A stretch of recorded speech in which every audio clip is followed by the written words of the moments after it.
A dead animal found near the Oklahoma State campus, the ongoing investigation, plus a mysterious illness affecting dogs around the country. We speak to Oklahoma experts. And it's cold outside right now. You're bundling up with that jacket, but going into next week, temperatures will begin to warm up. How much? I'll let you know coming up. This is OU Nightly.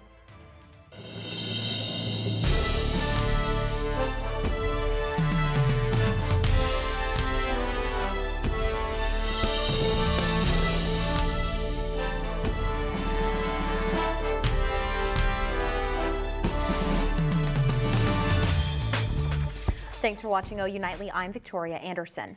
And I'm Noah Mack. We begin tonight. We know that Stillwater Police is launching a criminal investigation after a Longhorn carcass was found near the Oklahoma State campus. This shadowing tomorrow's Big 12 Conference Championship against Texas.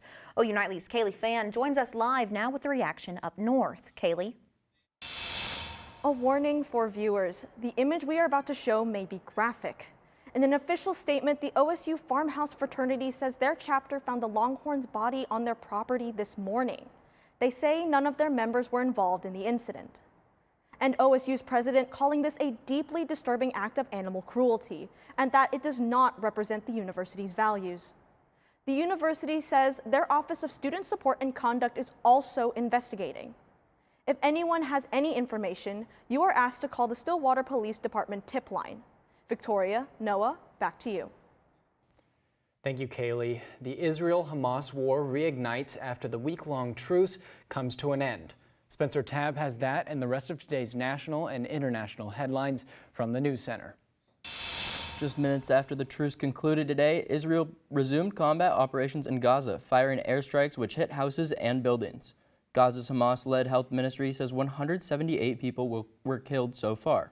Israel and Hamas are actively discussing the release of more hostages, which could prompt another pause in fighting. The chair announces to the House that in light of the expulsion of the gentleman from New York, Mr. Santos, the whole number of the House is now 434. That historic vote makes George Santos the 6th lawmaker to ever be expelled from the House. Just 2 weeks before, the congressman said he would not seek re-election or resign following the release of the House Ethics Report. Shortly after the vote, a Capitol worker replaced the locks and removed Santos' nameplate at his Washington, D.C. office. Former Supreme Court Justice Sandra Day O'Connor has died at 93 years old from complications with dementia. O'Connor became the first woman to serve on the nation's highest court after former President Ronald Reagan appointed her in 1981. O'Connor was a moderate conservative who upheld abortion rights and affirmative action. And a federal judge declares Montana's state law banning TikTok unconstitutional 1 month before it was set to take effect. Victoria, Noah. Thank you, Spencer. Now to your campus weather authority. It was a chilly and gray day on campus. Sure was. And OU Nightly meteorologist Peyton Gallion joins us now with the first look at your campus forecast. Peyton. That's right, guys. We didn't really see that sunshine quite at all. And if you look at these temperatures, areas in the blue, that's where that cloud coverage is and where it's colder. 41 in Norman, 40 in Oklahoma City. And compared to yesterday, we are extremely cooler. We're 12 degrees cooler than we were this time yesterday, but coming up, I'm going to talk about a shift in the weather patterns because, baby, it is cold outside. Coming up next week, we're going to be hot and cold, but all is calm and all is bright with the weird weather forecast next week. Thank you, Peyton. And as trans rights become a growing topic in the nation, Oklahoma teachers say they want to have discussions over how to handle these topics both in the classroom and at home. OU Nightly's Peyton Garrett has more. Everything that's happening in schools is being questioned right now. As anti-trans legislation is on the rise, many teachers across Oklahoma are having to relearn how to best cultivate a healthy and inclusive learning environment. I think my biggest observation or concern on the teacher side is that we just have years of research and years of professional development that tell us that fostering relationship with students is the #1 thing that helps them succeed in schools. My desire as a teacher is to not have any barriers to fostering those relationships that we know help students perform better in school. And schools accepting a student's chosen identity can be the difference between success and failure in the classroom. Living in communities where families aren't as comfortable with gender exploration means that school is a place where students can try to define themselves in those terms in a way that might not be acceptable investigating at home. For many teachers and parents, these changes can be hard to understand for their growing teenagers. It's just a very different paradigm for many, many people, and change is really hard. We do care about every single kid in this building, and we don't want harm to come to any kid. Counselors advise that creating these healthy relationships could make the difference in a child's life. We don't want our kids to run away. We don't want them to end up on substances in order to alleviate the pain of being, quote, kicked out of the tribe. There's no greater pain. Faculty also warn that as LGBTQ youth suicide rates reach an all-time high, that it is more important than ever to foster a culture that welcomes open dialogue. If you or someone you know is in need of help, call the Oklahoma Suicide and Crisis Hotline on your screen. There's a mystery illness impacting dogs across the nation. How it could affect your furry friends when we return. December 1st marks the first day of meteorological winter, but we might not be feeling like winter next week. I'm talking sunshine and 60s right after this.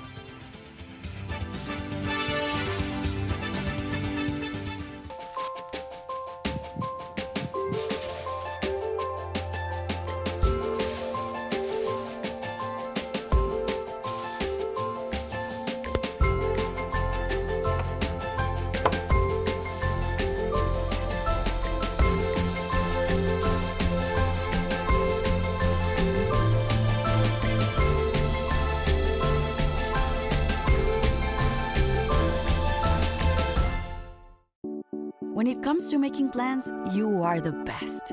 What about those barbecues you plan in detail for your family? Or your daughter's first costume party? It was out of this world. The same way you plan each detail for those moments, start planning to protect you and your loved ones from a natural disaster. Sign up for local weather and emergency alerts. Prepare an emergency kit and make a family communications plan. Protecting your family is the best plan you can make. Did you know that items like paint, cleaning solutions, pesticides, solvents, and other chemicals are considered household hazardous waste? These chemicals are dangerous to our environment and water quality when they are dumped in our storm drains or gutters. Fortunately, the City of Norman has a dedicated household hazardous waste facility where you can properly dispose of these items. Call 405-366-5463 to make an appointment. For more information, visit bit.ly/Norman Stormwater. Mystery canine illness causing pain for pet owners nationwide. What we do know now is that this is a different situation than what shut down the Oklahoma City Animal Shelter 3 times this year. OU Nightly's Dakota Wapakichi is live. Dakota, should students and their furry friends be worried as they head home for break?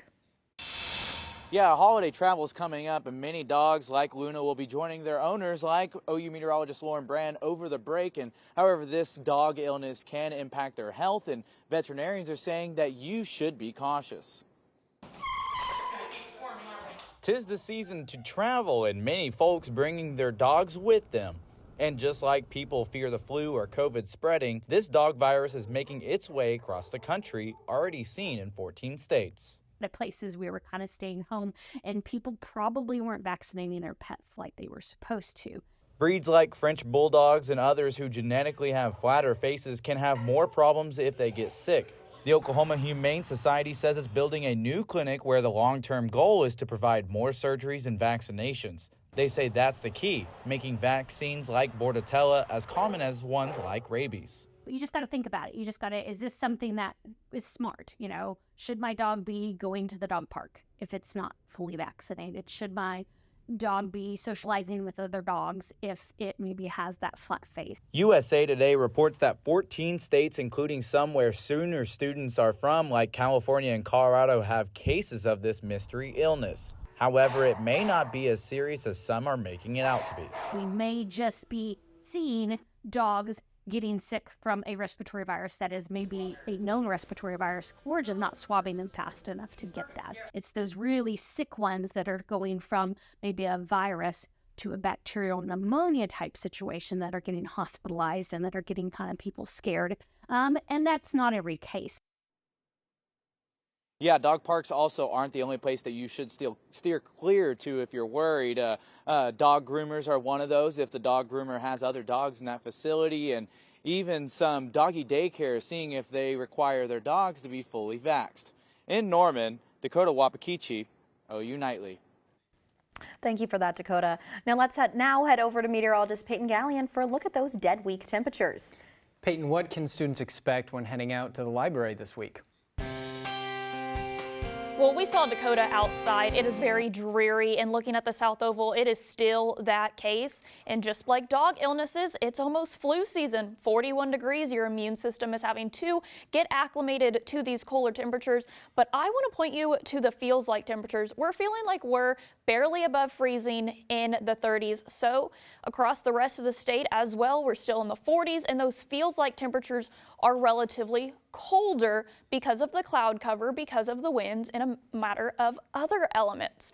And we're going to be flipping gears because going into next week for Dead Week, we are going to be seeing above average temperatures. I'm talking about the 60s and the 50s across much of the Central Plains and Central U.S. So looking at these future temperatures, we can see we're going up and we're going down and we're going up and we're going down from the upper 50s and 60s to the lower 30s overnight. You can see on Tuesday afternoon, walk into that library, getting some study sessions in. 58 degrees, I'd take that for any December day. And looking at the bigger picture, we can see all the weather is pretty much around Oklahoma. We have a little bit of cloud coverage that we've seen in live shots and on our sky cam in the South Oval. So looking at all this precipitation, we're going to be missing out on it. Nothing really big coming up for us the next few days. We can see the southeast is getting drenched with the storm system, and that's kind of setting up the El Nino we've been talking about, where the southern portions of the U.S. get all that precipitation, whereas the northern portions of the U.S. kind of miss out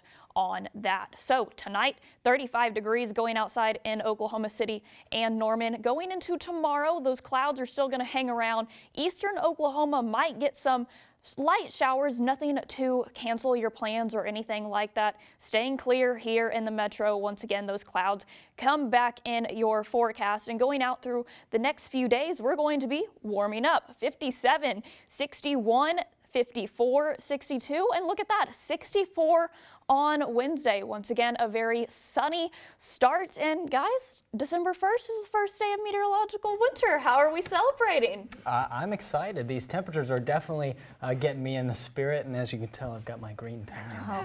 Oh, we're here with the red, so we're representing the other side of Christmas. I'm definitely excited because I got all my holiday shopping done, so now I can enjoy like the weather and the Christmas lights and everything. How are you celebrating? Well, I'm getting ready to study for finals going into next week. Not exactly celebrating, but we wish you the best on those finals. Thank you. Of course. Now, moving on, after last week's game, one viral tweet from Barstool Sports turned the spotlight on Sooner superfan J.P. Franklin. The tweet highlighting the Sooners' sweet game day outfit, but some of the comments turned sour regarding Franklin's smile. Local dentist and OU alum Brent Francis jumped at the chance to help out a fellow Sooner fan for free. Dr. Francis says he hopes that Franklin will be smiling again very soon. And Francis has been a season pass holder for 27 years. Isn't that amazing? That is a dedicated fan. Of course. For sure. And now coming up on OU Nightly, a Sooner football player shows his support for Oklahoma by making a special appearance. And last night was one for the books. OU men's basketball. For OU men's basketball, our OU Nightly sports team breaks it down in Big Friday Sports.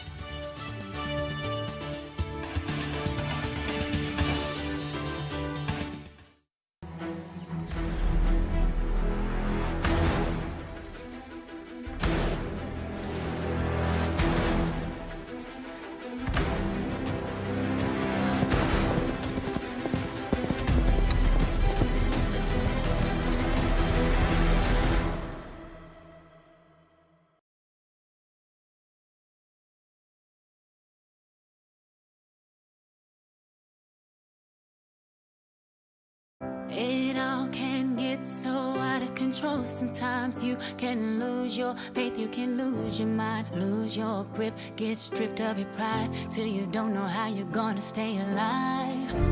Hey, hey, I got you. I will give you what you need, and I'll be right there. I got your back. I got you. Did you know that items like paint, cleaning solutions, pesticides, solvents, and other chemicals are considered household hazardous waste? These chemicals are dangerous to our environment and water quality when they are dumped in our storm drains or gutters. Fortunately, the City of Norman has a dedicated household hazardous waste facility where you can properly dispose of these items. Call 405-366-5463 to make an appointment. For more information, visit bit.ly/Norman Stormwater. Meet the Scan, a simple procedure whose mission is to detect lung cancer early.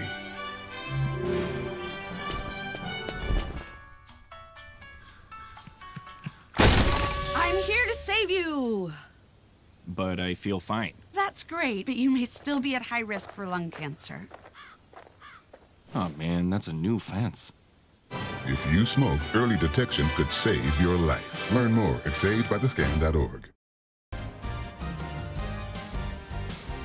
Welcome to Big Friday Sports. I'm Emily Faith. And I'm Kaylee Jo Hommel. The regular football season may be over, but Dillon Gabriel keeps throwing dimes. The OU quarterback took his talents to the Thunder game last night. He hyped up the crowd by launching signed footballs into the stands. Giving back is just one of the ways Gabriel shows his appreciation for OU fans. I really love this place. I think when I needed it the most, it showed up, and that's people, that's Norman, that's I think Oklahoma as a whole. I think I just learned a bunch about myself and kind of grew into who I wanted to become, and I know it's a lot down the road for me. I just think little wins like that, I'll forever take with me. Bowling season is right around the corner and OU has new projections. ESPN has OU slotted for the Alamo Bowl, while Bleacher Report is giving fans hope for a New Year's Six game. Bowl game bids will be announced this Sunday. Once an Oklahoma quarterback, now planning to take his talents to the pros. I was at SEC Media Days in Nashville in July, where I asked a former Sooner all about Oklahoma and the SEC. A familiar face to Sooner fans, Spencer Rattler knows how to win in the Big 12 and now in the SEC.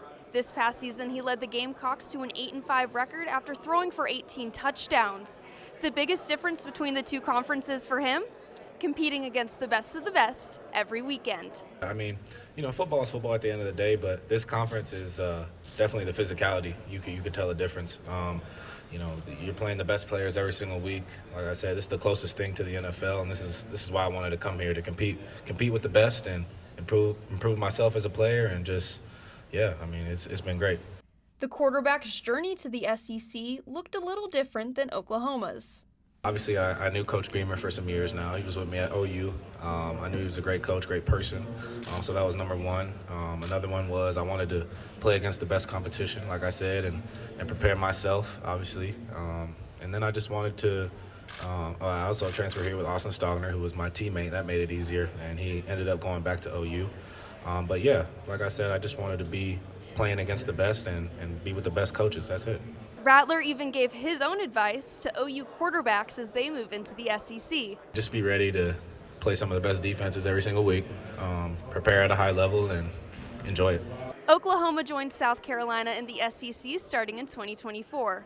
Reporting from SEC Media Days in Nashville, Tennessee, Kaylee Jo Hommel, OU Nightly.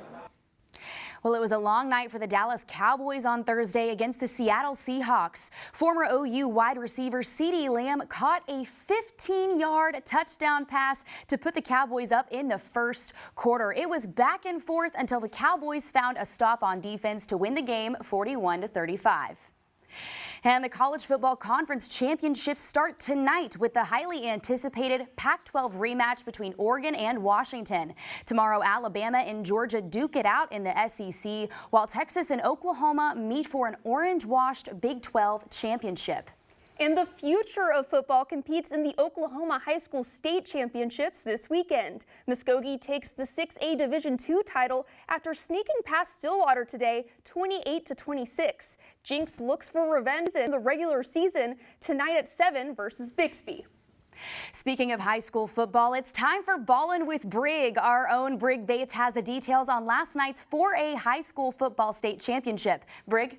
It's the final Ballin' with Brig of the year and no Michael Jackson, but we are going out with a thriller. The Oklahoma High School State 4A Championship is here between the Blanchard Lions and the Wagner Bulldogs. First play of the game, 2025 OU commit Alexander Shield Knight makes the Lions feel his presence, but it wouldn't last long. Blanchard drives down, and here's Brayson Carter. He hits the Jets around the corner to cap off a 94-yard drive as the Lions go up 7-0 early, and the momentum shifts quickly for the Lions. They grab a pick, and it sets up another scoring opportunity. This time, Carson Cooksey cooks up that Dogs D and finds Corrick Pierce in the end zone, but they end up missing the extra point, and you might think Blanchard's going to run away with this game, but it was Sean Atkins on the kickoff whom was too fast for my camera as he takes the kickback. Play the fight song. Bulldogs cut the lead 13-7, but it was the top of the food chain. Lions QB Carson Cooksey once again as he takes the keeper to the end zone. But they go for two and they don't get it. 19-7, Blanchard leads. Small dog, big heart. Wagner fights back as Vanderbilt commit Whit Edwards takes the screen, crossing the plane to make this a ball game again. Bulldogs bark back now, down 19-14, and Wagner gets another chance. But look there, watch out, big man play alert. Jake Carter, go hit the buffet. You just won the Lions the state championship with the interception.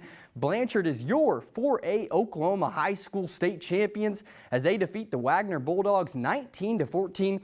Thank you for watching Ballin' with Brig all year. Until we meet again, Emily, Kaylee, Joe. Thanks, Brig. Coming up on Big Friday Sports, we'll switch over to the basketball court. We'll take a look at a historical night for one Sooner squad. Stick around for more Oklahoma sports action after the break.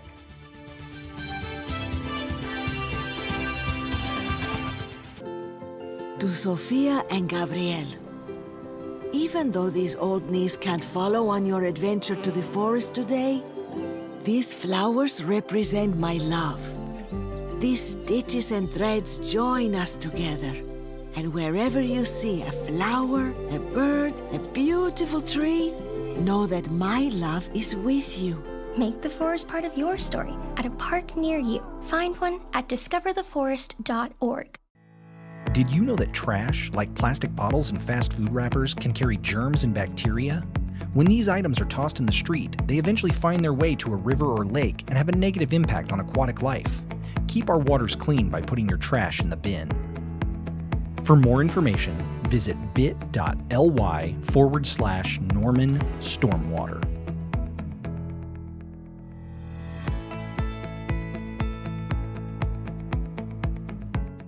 The family's visit to the forest inspired a beautiful question. Mother, mother, am I a tree? You tell me to stand tall. You tell me to stay rooted. I think I am a tree. My child, of course you are. But what kind of tree will you be? The kind to hug or the kind to climb? Doesn't matter which you choose, so long as you choose to be a tree that's kind. Make the forest part of your story at a park near you. Find one at discovertheforest.org. Welcome back to Big Friday Sports. OU men's basketball sits in the top 25 for the first time under Porter Moser. OU Nightly's Kaylee Carnine has more on the Sooners staying hot and returning to the house. The 25th ranked Sooners were back in Norman, but with a new look. The Sooners started things off strong in McCaslin Fieldhouse with Milos Uzan using this steal to set up an Otega Oweh dunk to put the first 2 points on the board. This Sooner transfer from Utah Valley is stealing balls and stealing Sooner fans' hearts. Latrey Darthard led the team with 2 steals and even racked up 14 additional points. And then look at this no-look pass from Rivaldo Soares back to Darthard for a deep 3 to extend the Sooner lead over the University of Arkansas Pine Bluff. OU called the Golden Lions bluff, winning 107-86, the highest scoring game this season. And the high energy of the McCaslin crowd filled the field house and fueled the players. It was just electric in there. It was really loud. And I can't remember a home game where I was having to do hand signals at home. And so I just really appreciate the students coming out like that, and it was everything I would envision. And we got to stack it now. That was my message to them. It's like, let's do this over at the LNC now. I would say this is our identity, like it's our personality, playing high energy, intense. So it's something that we practice every day, just try and build on. So just being able to playing that atmosphere, which matches our play style, is kind of easy. The last time the Sooners played in the Fieldhouse, it was over a decade ago, but they always do well here, so hopefully we see them back a little sooner. Reporting from McCaslin Fieldhouse, Kaylee Carnine, OU Nightly. Well, also at last night's game, the record for student attendance at OU was broken. Over 3,100 students showed up, and our own Abby Williams has the details. Sooner fans are on fire for Porter Moser's squad this season, and they showed out in record-breaking fashion for Thursday night's game against Arkansas Pine Bluff. It's one of the sports that students can impact the most because they're right on top of you. And so just been working a couple years to try to get this, to envision the students to having a ton of fun. I thought they had a ton of fun. OU students were impressed with this year's men's basketball team and the thrilling environment inside McCaslin Fieldhouse. I like how compact everything is and how loud everyone is, and the energy in here is unmatched. It's unbeatable. Is this something you'd want to see again? 100%, without a doubt. It's been so fun. I'm just like, it's really cool to see like the whole student body here and like rooting for the Sooners. It's way more energy with the students in here. It's so much closer to the floor. It's a way different experience. It's not even close. The players felt the crowd's intensity too and encouraged their fans to travel down to Lloyd Noble Center, where they can continue to have this effect on games. I think the fans brought great energy, and I think to start the game off, we did the same thing. So atmosphere like that, you definitely want to play with high energy and play together and have fun. While this team won't be filling the Fieldhouse again this season, they'll be back at Lloyd Noble on Tuesday to take on Providence. Reporting from McCaslin Fieldhouse, Abby Williams, OU Nightly. And the Sooners' wishes don't end there. OU women's basketball returns to the Lloyd Noble Center, hoping to shoot their way back into the AP poll. Oklahoma is coming off back-to-back losses against Princeton and Tennessee. The Sooners look to claw the Lady Tigers, facing Grambling State for the second time ever. Tonight tips off at 6 p.m. The OKC Thunder sent the Lakers home with a shock last night. The Lakers started strong, but Shai Gilgeous-Alexander and the young Thunder team seemed to wear out the elders of LA, LeBron and Anthony Davis. SGA scored 33 points and the Thunder won 133-110. After the game, Chet Holmgren shared his thoughts on his first time facing LA. You prepare as much as possible so you're as ready as you can be from the tip, but you still have to adjust to the game flow and how it's going that night. And, you know, that's my first time playing the Lakers, first time playing AD. So kind of just learning what they do as a team and how he guards as an individual.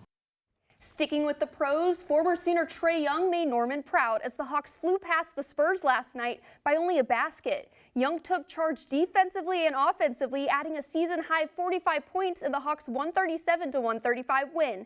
The point guard in Atlanta handed San Antonio its 13th straight loss of the season.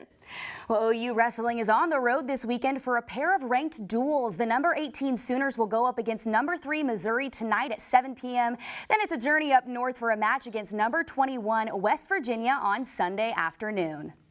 For one last time this semester, thanks for watching Big Friday Sports. I'm Kaylee Jo Hommel. And I'm Emily Faith. Have a fun and football-filled weekend.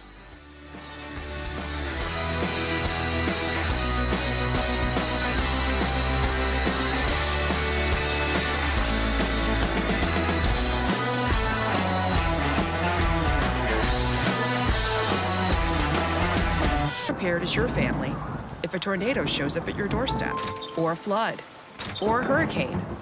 You can't just turn away a natural disaster. That's why it's important to go to ready.gov/plan now. It has the tools and tips you need